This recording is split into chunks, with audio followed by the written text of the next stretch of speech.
Hey, I'm Vampiro, Vamp the Heckler on the show. I basically try to throw in one-liners and put down ICP.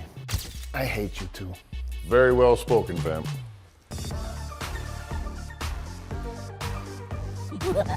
There's this back and forth fighting that goes on between myself and Violent J that everybody just kind of laughs at because we get into it. How can we be one of those guys, one of those GQ men? You're gonna have to lose half your body to get in that GQ club. Why do you have to diss me all of a sudden? What the did I say? Just goes on and on and on. Please, I'm begging you, keep your big ass away from my candy. Please. I'll stop eating your candy as soon as you stop eating my It has a lot to do with being spontaneous, you know? You gotta cut them down right at the spot. Vamp, are you a Miley Cyrus fan or a Hannah Montana fan? Have you seen her brother? Her brother's like Marilyn Manson. You saying her brother gave you a chubby? I was wrestling in WCW in the United States, and they told me, hey, we got a new angle for you, and you're gonna be working with the Insane Clown Posse. And I was like, wow, I was just reading about these guys last week. So when I walked into the arena and ICP was sitting down, and I went up and I introduced myself, and right from that moment, you can just tell by the look in the eye or the feel in the air or the vibe if you're family or not. And just from that second, we knew.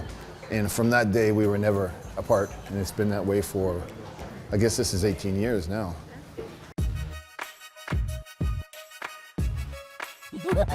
I was in Los Angeles in the 80s and basically kind of a street kid around Hollywood Boulevard and that. And at that time, the Anne Rice books had just come out and everybody in Hollywood had that vampire image. And I started reading the books and that was it. I just took it from the books. And always being a fan of the occult and things obscure, it just, that whole vampire image, you know, being a lonely guy, a misunderstood monster kind of guy, and it was just real sexy at the time.